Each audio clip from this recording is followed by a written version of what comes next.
നമസ്കാരം, തുഞ്ചൻ വിഷൻ അപ്ഡേറ്റ്സിലേക്ക് സ്വാഗതം. Marble land, Tirur Changaramkulam. തീരദേശ പാതയായ പൊന്നാനി പരപ്പനങ്ങാടി റൂട്ടിൽ ഓർഡിനറി സർവീസുകളുടെ എണ്ണം വർദ്ധിപ്പിച്ച് KSRTC.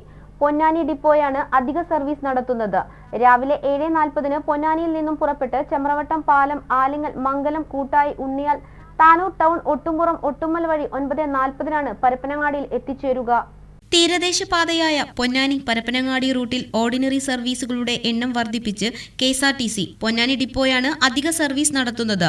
രാവിലെ 7:40 പൊന്നാനിയിൽ നിന്നും പുറപ്പെട്ട് ചെമ്രവട്ടം, പാലം, ആലിങ്ങൽ, മംഗലം, കൂട്ടായി, ഉണ്ണിയാൽ, താനൂർ ടൗൺ, ഒട്ടുംപുറം, ഒട്ടുമ്മൽ വഴി 9:40 പരപ്പനങ്ങാടിയിൽ എത്തിച്ചേരുക. 10 മണിക്ക് പരപ്പനങ്ങാടിയിൽ നിന്നും ഇതേ വഴി പൊന്നാനിയിലേക്ക് തിരിക്കും. 12 മണിയോടെ പൊന്നാനിയിൽ എത്തിച്ചേരും. ഇതോടെ രാവിലെ പൊന്നാനി ഭാഗത്തുനിന്നും കൂട്ടായി, താനൂർ തീരദേശ ഭാഗങ്ങളിലേക്ക് വരേണ്ട വിദ്യാർത്ഥികളടക്കമുള്ള യാത്രക്കാർക്ക് ഏറെ അനുഗ്രഹമായിരിക്കും ഈ സർവീസ്. നിലവിൽ ഇതുവഴിയുള്ള സർവീസുകൾക്ക് യാത്രക്കാരുടെ ഭാഗത്തുനിന്നും മികച്ച പ്രതികരണമാണ് ലഭിച്ചുകൊണ്ടിരിക്കുന്നത്. അധിക സർവീസ് കൂടി വന്നതോടെ കൂട്ടായി ഭാഗത്തുനിന്നും പരപ്പനങ്ങാടിയിലേക്കും തിരിച്ചു പരപ്പനങ്ങാടി ഭാഗത്തു നിന്ന് കൂട്ടായി ഭാഗത്തേക്കുമുള്ള ആദ്യത്തെയും അവസാനത്തെയും ബസ് KSRTC-യാണ്. 2022 നവംബറിലാണ് KSRTC തീരദേശ വഴി സർവീസുകൾ ആരംഭിക്കുന്നത്. ആദ്യഘട്ടത്തിൽ ഇരുഭാഗത്തേക്കുമായി 3 സർവീസുകൾ മാത്രമാണ് ഉണ്ടായിരുന്നത്. മലപ്പുറം ഡിപ്പോയുടെ ഒരു ബസും പൊന്നാനി ഡിപ്പോയുടെ ഒരു ബസിന്റെ 2 സർവീസുമായിരുന്നു. 2 വർഷം തികയുന്നതിന് മുമ്പേ സർവീസുകളുടെ എണ്ണം 8 ഉയർന്ന സന്തോഷത്തിലാണ് യാത്രക്കാർ.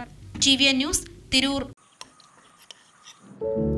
എന്നാലും ഗൾഫിലിരുന്നുകൊണ്ട് നീ വീട് ഇത്രയും ഭംഗിയാക്കുമെന്ന് വിചാരിച്ചില്ല. ഇവൾക്ക് അതിന്റെ ക്രെഡിറ്റ് മുഴുവൻ ഇവളുടെ ഐഡിയക്ക് ചെയ്തതല്ല. എന്നാലും ഈ ഫ്ലോറിംഗും സാനിറ്ററി വെയറും ഇതെല്ലാം ഇങ്ങനെ ഒറ്റയ്ക്ക്? അതിനെന്താ, ഞാൻ ഈ സാധനങ്ങളൊക്കെ വാങ്ങിയത് മാർബിൾ ലാൻഡ് എന്നാ. അവിടെയാണെങ്കിൽ 2-3 നിലയിൽ ഫ്ലോറിംഗിന്റെയും സാനിറ്ററി വെയറിന്റെയും വെറൈറ്റീസ് ഇഷ്ടം പോലെ ഉണ്ട്. മാത്രല്ല നമ്മൾ ചെയ്യേണ്ട ഓരോ കാര്യങ്ങളും കൃത്യമായി അവർ നമുക്ക് പറഞ്ഞുതരും.